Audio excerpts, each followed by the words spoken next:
It is Masters Week. Welcome to the Betting Pros PGA Podcast. I'm Pat Fitzmaurice, here with Bo McBrayer. Thank you for joining us as we take a deep dive into the Masters and examine this year's tournament from a betting perspective. We will also do a quick recap of the Valero Texas Open, and at the end of the show, we will make our one-and-done picks. And by the way, make sure you head over to bettingpros.com this week to check out our extensive coverage of the Masters. We have a whole bunch of articles, including a couple by you, Bo McBrayer. We have betting previews of close to 40 players. And if you want betting advice for the 2024 Masters, we have you covered at bettingpros.com. The Betting Pros PGA Podcast is sponsored by Underdog Fantasy. Underdog is the place to go for our best ball fantasy football contests. But you might not have known that Underdog has golf contests too. Sign up for Underdog if you haven't already with the promo code BPGolf to get your first deposit matched up to $100.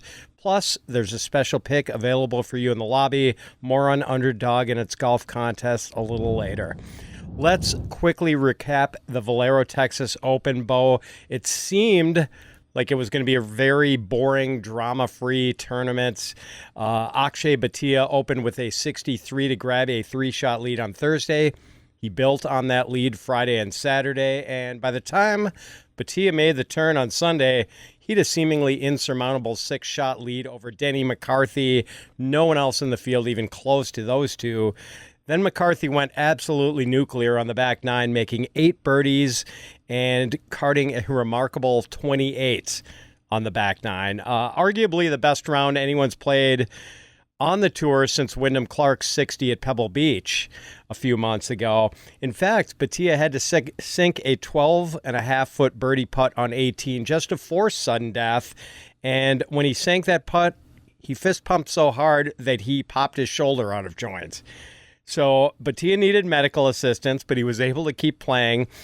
And for the first hole of sudden death, Bhatia and McCarthy played the 18th hole again. It's a long par 5. Both players had to lay up with their second shots.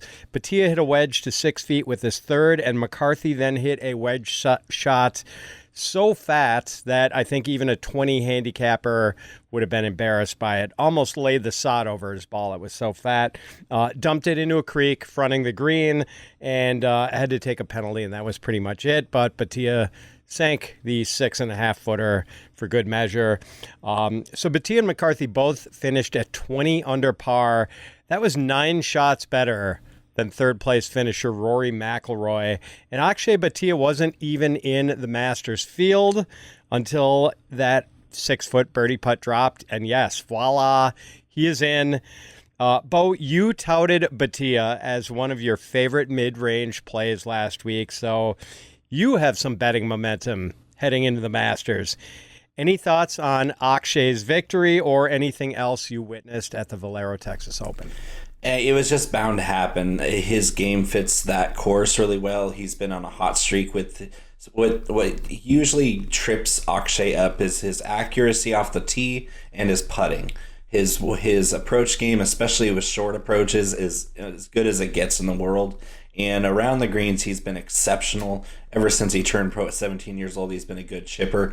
Of course, we now know that he's the first drive, chip, and putt alum to qualify for the Masters on tour, which is great. But in a course like TPC San Antonio, missing the fairway isn't that penal. We went over that, where even if you're in the second cut of rough, it's fine unless you're blocked by trees or if you have a really bad angle to a pin placement.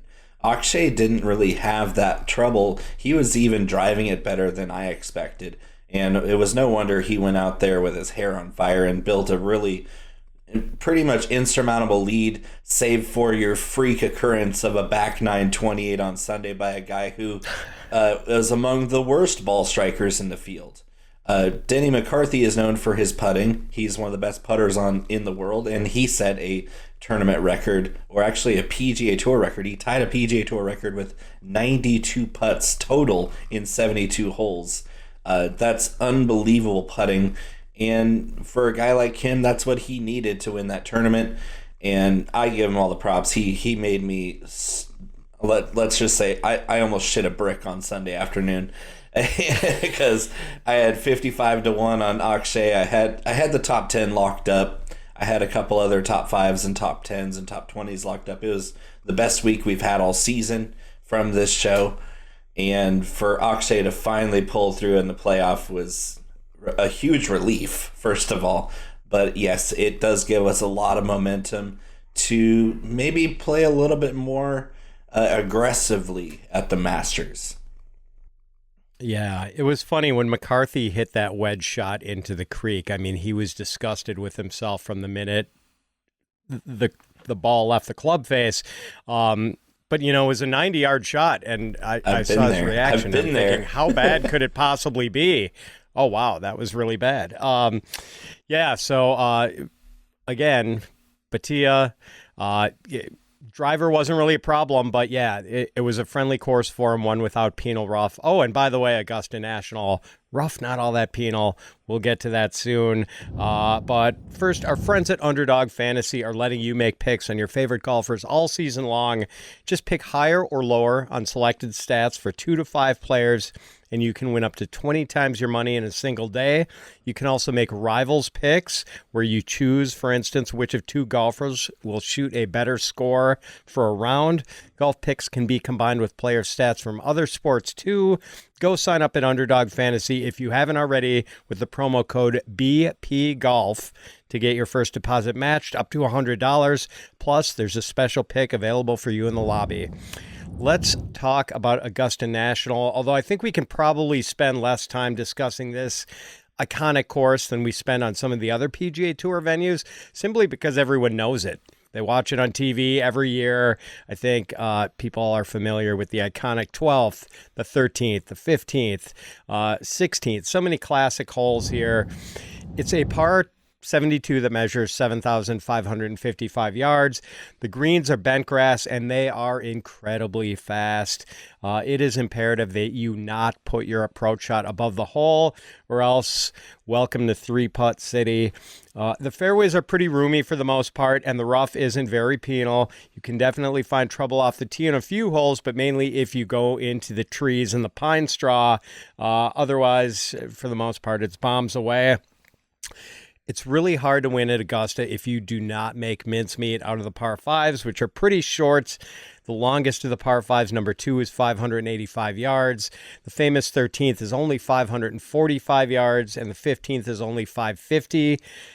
It's a second shot course, Bo. Approaches are crucial here, and it's not just about hitting greens. It's about hitting the right spots on the green, keeping it below the hole, as I said before, and hitting the spots that will use the slopes to funnel the ball down toward the hole. Because these greens aren't just fast, they are undulating and fast. And really, that's the thing about Augusta.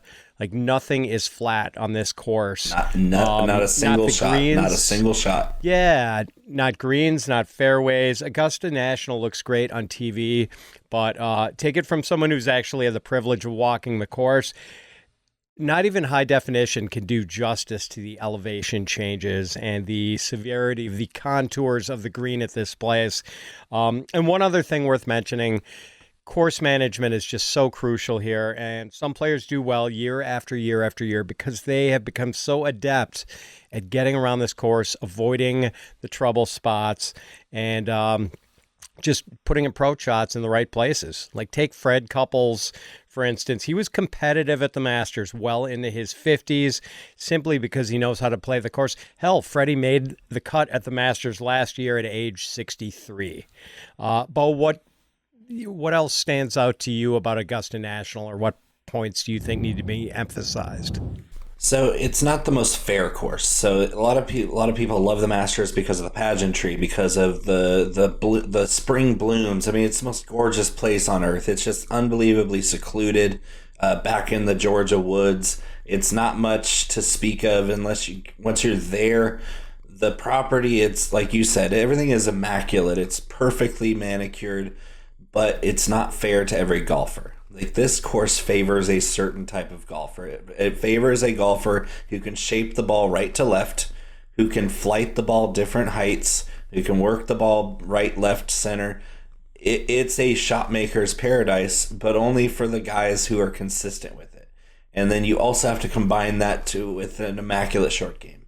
This course is, I would argue, a third and fourth shot course, because even if you hit the greens, good luck two putting, because even if you're below the hole, there's so much nuance. There's, of course, overwhelming undulation on these greens. They are lightning fast, but they're tricky because you have a lot of shade on the greens and you can't read them very well. So chipping and putting on this course is so essential that you almost have to just be on fire and at the same time know the course. So there's guys that have made it here who've never done well, and there's guys that will play well here their entire careers.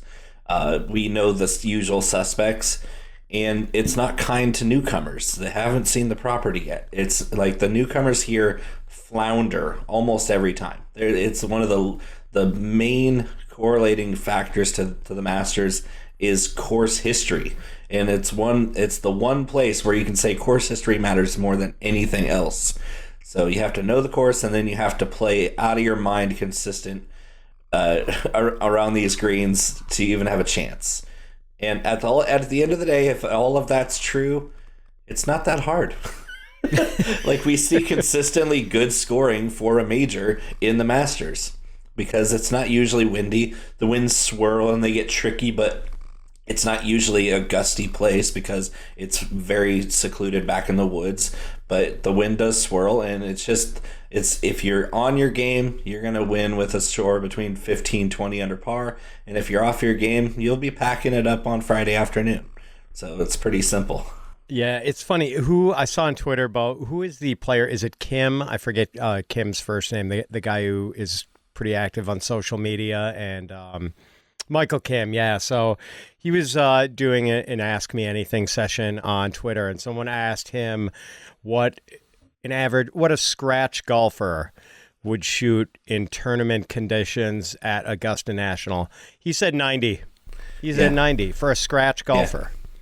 I mean, a scratch golfer shoots in the mid 70s usually. So right, that's palpable. And I heard a lot of people say that a 15 handicap wouldn't break 100 here, and that's true. But a scratch golfer, I think, would struggle also to break 100 here because they're not used to everything riding on every shot. Like, there's no layups here. There's no gimmies here. It's going to challenge you to go for these par 5s and 2. It's going to challenge you to go for the pin, even if you're in the pine straw. All these guys are going to be playing this course aggressively because the danger isn't obvious. The danger is up here, just getting off kilter with your own swing. It's all within the ears. This course, if you just play the course, not that hard. We've seen a lot of guys win with 20 under with a good score here. It just comes down to, if your game's off a little bit, the course is going to crush you. You'll end up in Rays Creek and be part of the folklore. Yeah, and it definitely plays tougher if it's fast and firm. So let's talk about the weather. Thursday could be pretty dicey. They're talking about a very good chance of thunderstorms in the morning. Then thunderstorms are a little more scattered in the afternoon. Winds of 10 to 20 miles an hour. So we could see some weather delays early in the tournaments, but then no rain after Thursday. Friday, sunny and breezy with winds of 10 to 20 miles an hour. And on the weekend, mostly sunny with winds of 5 to 10, more typical conditions. Maybe by Sunday, after that first wave of rain on Thursday, things are drying out a little bit, and we get a really interesting round on Sunday with people, just trying to make pars down the stretch and survive. Now, we will get to the Masters odds in just a minute, but first, be sure to join the Betting Pros Masters Fantasy Tiers contest, which we are offering courtesy of our friends at Splash Sports. How do you play? Visit bettingpros.com/masters. Select 6 golfers. Each golfer accumulates fantasy points for their performance on each hole. Golfers will be awarded a penalty for each round missed, whether it's a missed cut or a withdrawal. And be sure, of course, to consider golfers' injury status when selecting your lineup, as your lineup will lock when the tournament starts. So you might want to make sure Akshay Bhatia hasn't popped his shoulder out of joint again.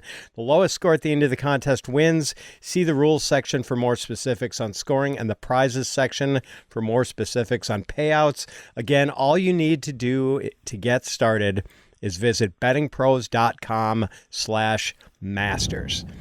Let's get to the opening odds for the Masters, Bo. These are as of Monday afternoon on DraftKings Sportsbook. Scottie Scheffler, surprise, surprise, opens as a heavy favorite at plus 450. Rory McIlroy and Jon Rahm are plus 1,100. Xander Schauffele plus 1,600. Brooks Koepka plus 2,000. Jordan Spieth plus 2,200. Joaquin Niemann and Hideki Matsuyama plus 2,500. Ludwig Aberg plus 3,000.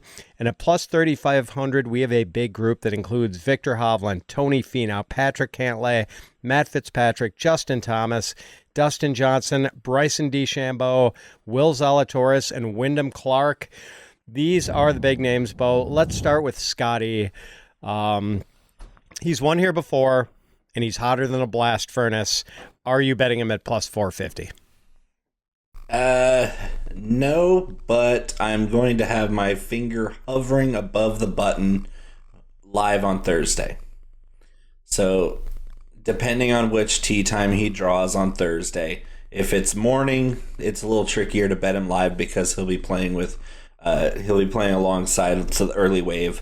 But if he's a PM tee time and the early wave goes out there and somebody shoots 65 or 66, then he'll be teeing off with a big deficit to overcome. And that's when you can start springing at a number that's closer to 10 to 1 or even more than 10 to 1. And this is the best golfer in the world. He's the best ball striker by a long shot, and his usual bugaboo of putting is not bad at all. He was really hot the last couple. I don't think either one of us can remember the last time he didn't finish in the top 10 of an event. He's always going to be there, and with what we saw from him in 2022 and even last year when he finished 10th, this place fits his eye. And if he can just make some putts, see some putts go in on Thursday, he could run away with this thing. That's how good this guy is playing right now. And we haven't seen a lot of these other favorites play that well recently. So it's Scottie pretty quickly on if we see somebody jump out in front of him and we can see those odds slip a bit. Yeah, a precision ball striker like Scottie on a course that occasionally requires you to land iron shots on a surface area the size of a tabletop. Yeah, that's Scottie to a tee. And putting would maybe be the concern here normally, but not lately. He's been just fine with the flat stick. So the only thing that's holding me back at plus 450, Bo, the field. I mean, it's the best field in the world now. You've got the live guys coming here. So I can't bet even a guy who's clearly the best player in the world at such short odds and such a stacked field. I just can't do it. But like you said, circumstances may arise where live betting Scottie is the way to go. I want to talk about a few other guys from this group. Let's start at the back with Wyndham Clark at plus 3,500. You were talking about first-timers, Bo. Here's a first-timer who can putt the lights out and hits it long. Two of the things that are pretty advantageous for players at Augusta. Like Wyndham Clark seems tailor-made for Augusta National, but on his first trip, could you touch him even at, plus 3,500? No chance. That's it. I'll be rooting for him. But sorry, that's just way too short of a number for a newcomer who honestly doesn't have the chipping for this course. I don't worry about his putting at all because he's so good, but I worry about him on approach, and I worry about him around these greens, putting himself in position to make those putts that he can make. I have serious doubts that he's worthy of this number, especially with the people around him. At the same number, I have Viktor Holland, who up until 3 weeks ago was the best golfer in the world alongside Scottie. I mean, we have a little bit of an overblown injury report on Viktor Hovland with his wrist, but I haven't seen Viktor Hovland struggle enough to give him to favor Wyndham Clark over him. Viktor Hovland at that number is a better play, and then you have all these guys that have won this tournament before that are a little bit shorter that I would hold in much higher regard in this tournament than Wyndham Clark. Going down a little bit, another newcomer that's too short is Ludwig Aberg. Just too short. I love the player. I want to root for him, but this is not the tournament to be betting a first timer, especially when they're getting odds that says they're a past champion. It just doesn't make any sense to me. So be very careful if you're betting Clark or Aberg, because they just haven't seen the course before, and this place eats those players up. Yeah. Now, early in Rory McIlroy's career, it seemed like only a matter of time before he'd win at Augusta. He almost won in 2011, but his errant tee shot on Sunday on number 10 led to some tree trouble. Things spiraled from there, and Rory has never donned the green jacket. He's finished in the top 10 in 8 of the last 10 years, but he's missed the cut in 2 of the last 3. Too much scar tissue here, Bo? Are you staying away? Yeah, except for last week, his chipping and putting have been atrocious. His wedge game has been just bad, and this is the place that's going to put that right on the grills. There's a reason why he struggled the last few years, because his form has not been the same. If I'm looking in that range, Jon Rahm right here, defending champ at 11-1. Are we kidding? Do we forget how good Jon Rahm is because he just joined LIV, and before that he was up there with Scottie Scheffler in the conversation for the best player in the world.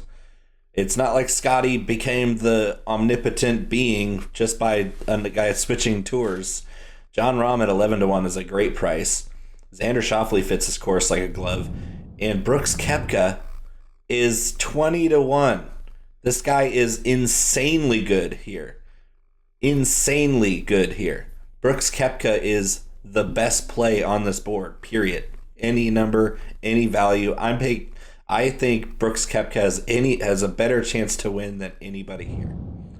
Interesting. So Schauffele, who you mentioned, and honestly, Bo, I thought he was going to be your single favorite play here. Schauffele finished second here in 2019, third in 2021, 10th last year. He's also finished 10th in 5 of his last 7 PGA Tour events. It seems like everything is lining up with Xander. I'm probably going to bet him. But let's talk about some of these. I bet him top 5 and top 10, but I'm not betting him outright because he's not a finisher. He's not a finisher. He hasn't been. Maybe this is the week he is. But about these LIV guys, Bo. So Rahm, of course, deserves to be among the favorites. Defending champ, 5 straight top 10s on the LIV Tour. I think we can set aside Bryson DeChambeau. He's never finished top 20 here, so I have zero interest in betting him at 35. It's no short game. Yeah, it's just a complete sucker play.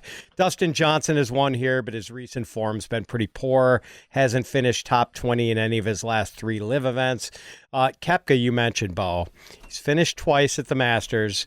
Only 1 top 10 on the LIV Tour this year. That's my concern, I guess, that he is not in peak form. But then again, this is a guy who just dials up the intensity for majors. Something called Dean Burmester won yesterday at LIV Miami. So I don't think the LIV standings or finishing results have any bearing on this tournament whatsoever. There are guys on the LIV Tour that have qualified for the Masters that are Augusta National specific assassins. They are the mercenaries for Augusta National. Some of the best Masters performers of all time are in this field from the LIV Tour. And you cannot ignore that. And we also should never ignore the incredible betting discount we get just because they play on a tour that doesn't get enough recognition. And so the discount on Koepka is insane. The discount on Cameron Smith, who has 4 top 10s, 3 of them in the top 5 at this place, is at 40-1. That's an insult. And Dustin Johnson is still Dustin Johnson.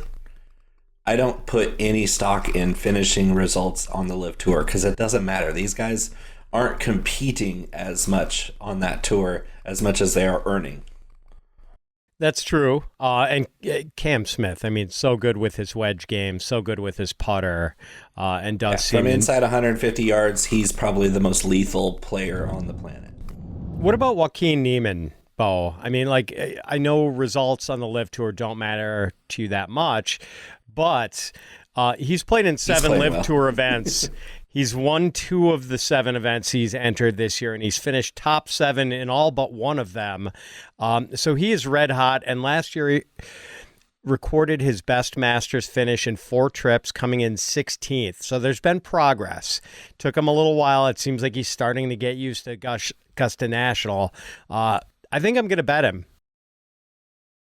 I'm interested. All these guys are better bets than Wyndham Clark or Ludwig Aberg. Yeah, it's just simple. These guys are just great golfers that have kind of been moved off of our focus because of where they play. 2 other guys I'll mention real quickly. Hideki Matsuyama seems so comfortable at Augusta. In 2021, he became the first Japanese player ever to win the Masters. Over the last 9 years, he has 2 other top 10s, and only once in those 9 years has he failed to finish in the top 20. And then, speaking of recent history, no one over the last 10 years has more top 5s at the Masters than Jordan Spieth. Won at Augusta in 2015, was second here in 2014 and 2016, was third here in 2018 and 2021, and fourth here last year. That's 6 top 5s in his last 10 trips to Augusta. Any interest in betting him, Bo? No, I'm just kind of looking elsewhere in that range. Nothing against him. Yeah, I mean, he hasn't really gotten it cooking yet on the PGA Tour this year. So a guy who I think wouldn't surprise me if he was in contention. But yeah, I don't know if there's enough betting value for me either. All right, we'll get to the mid-range plays in just a minute. But if you want a chance to win a free 1-year premium Betting Pros subscription, you need to subscribe to the Betting Pros YouTube channel right now. Comment below on this video, and that's it. We'll be announcing a winner right here on the show. So make sure to turn on those notifications so you can be alerted when new episodes are up and to claim your prize. Mid-range options, Bo. Colin Morikawa and Cam Smith at plus 4,000. Tommy Fleetwood and Sahith Theegala plus 4,500. Tyrrell Hatton, Cameron Young, and Russell Henley plus 5,000. Max Homa plus 5,500. Sam Burns, Siwoo Kim, and Shane Lowry plus 6,000. Patrick Reed, Corey Connors, and Brian Harmon plus 6,500. Minwoo Lee and Jason Day are plus 7,000. And at plus 8,000 are Adam Scott, Akshay Bhatia, and Denny McCarthy, 2 of the 3 guys who battled it out on Sunday, plus Adam Scott, a past winner. So we talked about Cam and his superb short game. Does Theegala have the game to win here, Bo? Yeah, he does, especially with how he's been playing. This is another guy, kind of like Bhatia, where he's not the most accurate off the tee player, but he's good enough on approach, and Theegala has among the best short games on the planet too. And so his ability around these greens and he's one of the best at avoiding bogeys on tour and also making birdies. So I think that his prowess on par 5s especially puts him into contention here, and that's a really solid number even for a newcomer to really bank on. Yeah, I'm somewhat intrigued by Shane Lowry, especially when I see wind in the forecast for Thursday and Friday. Last 4 trips here for Lowry, 25th, 21st, 3rd, and 16th. And, plus 6,000, not that bad a price. Let's talk about Patrick Reed for a second, Bo. Everyone's favorite, the babyface good guy of the Live Tour. No, not everyone's favorite player, but Patrick Reed did win at Augusta in 2018, and he's finished top 10 in 3 of the last 4 years. Hasn't been in good form for most of this year on the Live Tour, but he's finished 4th and 10th in his last 2 Live events. Such a good putter. Just seems like this course suits him. And the price, Bo, it's not bad. No, it's not. It's really good, and he went to Augusta State in college, so I'm pretty sure he's seen this course many, many, many times. He comes in 10th in my stat model for a guy at that price. That's a pretty easy pick. Another guy that rates out really well is Russell Henley. Henley looked really solid last week, kind of tuning up for this event. I think his accuracy plays here, even though I think he's at a disadvantage because of his lack of distance here. That's the rest of his stats look so good here. He's number one in strokes gained short game in this whole field, which is pretty impressive when you consider who's in this field. So I like Henley. I like Theegala in that range. Reed, you can't ignore him. 65-1 for a guy who's played this course so well for so many years. It just seems like he comes back here and finds himself. So betting him at a top 10 number makes a lot of sense for me. I don't know if I expect Patrick Reed to win outright, but I think putting a top 10 bet on him at plus 450, that's pretty solid. What about long shots, Bo? Anyone with odds of 80-1 or longer who might be worth considering? Oh yeah, well you know that's what I'm looking at the most here. Justin Rose is 130-1. He fits this course well. We can never discount Phil Mickelson here, even though he's old and doesn't really care as much anymore. He was second here last year. I know. This guy, he's another Patrick Reed type that just shows up to Augusta. And, I mean, he's a 3-time champion for a reason. This guy just has incredible talent. Another guy that is way deep here that fits the course perfectly is our French friend here, Matthiew Pavon, at 200-1. That's an incredible number for a guy with his game. He's just having one of the sleepy, most consistent seasons on the PGA Tour of anybody, and nobody seems to want to talk about him. And I can keep going here. I like Jake Knapp at 250-1 because he's got the distance, he's got the short game. I think if he can find some decent approach shots on this golf course, he could make some noise because he's got that much talent. Shall I continue?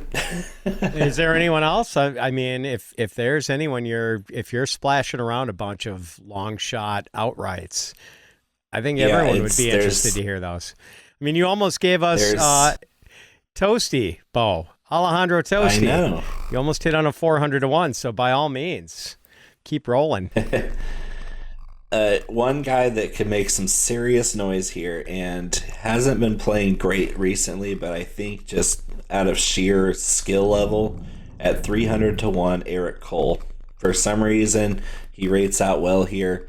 For me, not quite as well as Mickelson, but it just seems like Eric Cole, with his short game, could do some things here. Is there any case... Oh, sorry. Go ahead. Go ahead. Is there any case to be made for Rickie Fowler? I mean, his form has been pretty terrible this year, but he's shown some aptitude at Augusta National. I mean, hasn't played here since 2020, and in 2020 he finished 29th. But in the 6 Masters played from 2014 to 2019, he finished top 12 5 times. Just not enough. Yeah, no. Not enough cooking with his game. All right, fair enough. No, I think what we've seen from him on tougher courses so far this season is not good. So I'm just gonna pass altogether. All right, Bo, what do you have on your betting card so far? It's a lot of live guys, which is just because I'm getting better numbers on these guys. I am betting Jon Rahm at plus 1,100. I'm betting every place on Brooks Koepka 20-1 outright. I'm betting him top 5 at plus 330. I'm betting him top 10 at plus 150. I'm betting him everywhere I can. I'm pinning the most on Brooks Koepka. I just think he's going to win this tournament. And I'm going to throw a little bit on Cam Smith at 40-1 with a top 10 kicker. Dustin Johnson, top 10 kicker. And then I'm going to splash some quarter unit bets on Sahith Theegala, and all of the long shots I mentioned are going to get like a $4 or $5 bet with top 20 or top 40 kickers, because 89 in the field, I'm seeing some pretty decent numbers to double up on top 40, which is essentially going to be the cut. So that's where I'm at. All right, I'm betting Xander Schauffele at 16-1, Hideki Matsuyama at 25-1, Cam Smith at 40-1. I'm gonna bet Joaquin Niemann, but I'm gonna wait to see if I can get a better price than plus 2,500, which it was this. I think that's gonna go up to 28 or 30 at some point. So I'm gonna wait. He opened at 28, so I'm not sure why he went shorter. Yeah, I think that'll pivot back, go a little higher. I'm making a small outright bet on Shane Lowry at 60-1 and on Lowry to finish top 10. And I am making a small outright bet on Patrick Reed to win at plus 6,500 and betting him top 20 at plus 190. I feel like that's a pretty good bet. And Bo, I think you're talking me into putting some money on Koepka. Like, if you're that confident, how can I just go icy cold on Brooks Koepka? That was my first instinct. My second instinct, I ran a stat model. He came in with flying colors. And I'm just a huge fan of Brooks Koepka at the Masters. I think what happened to him 2 years ago pissed him off. And he very nearly won it last year too. I think that this is the third time's a charm where Koepka just turns into that menace of the majors that we know and love. And I'm all for rooting for the villain. If it's Brooks Koepka, you will never find me saying a bad word about the guy, especially when it's at Augusta National and all the chips are down. And 20-1 for a guy of his caliber is the most hilarious insult I've ever seen. So I will be betting multiple units on Brooks Koepka outright at 20-1, because that's just crazy to me. Yeah, that is good value in a guy who is just a guy who absolutely shows up for every major, it seems. Now, before we get to our one and done picks, if you are playing in a tiers-based Masters pool or Majors pool this year, our friends at Pool Genius have a new product that gives you a distinct edge.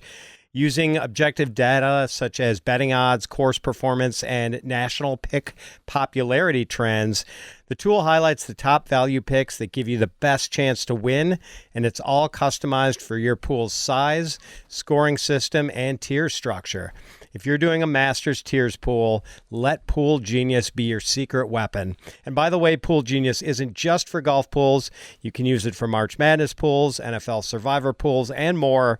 For 10% off on the Majors and Masters picks tool, and for up to 55% off on the yearly packages that include all golf, football, and March Madness tools, visit poolgenius.com/fantasypros. Again, that's poolgenius.com/fantasypros, and that would be a fantastic tool to use for our Betting Pros Masters Fantasy Tiers contest.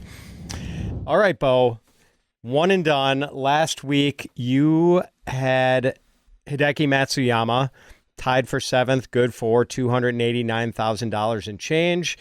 You extend your commanding lead, because even though I did okay with Alex Noren, who tied for 14th, Noren was only good for $131,000 and change. So you add another six figures onto your lead, and you are up first this week. Who are you taking? It's no mystery. I'm taking Brooks Koepka. You're taking Brooks. All right. And I honestly thought about saving Scottie Scheffler for this, but because I can play Scottie Scheffler in more instances after this, like, I only get 4 chances to play Brooks Koepka. So I'm going to play him this week and save Scottie for the U.S. Open or something. Yeah, for the same reason I have to take a live guy myself, Bo. I'm going to take Joaquin Niemann. He's been just so hot lately.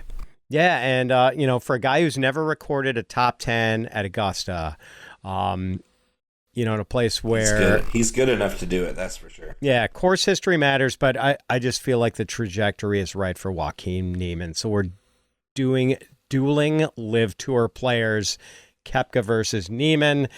All right. And that's going to do it for this week's show. I want to thank our sponsor, Underdog Fantasy. Sign up for Underdog with the promo code BPGolf to get your first deposit matched up to $100, plus a special pick available for you in the lobby. And please come join Bo and I again next week when we will be previewing the RBC Heritage at Harbour Town. Good luck with your Masters bets, everyone. So long. Talk to you next week.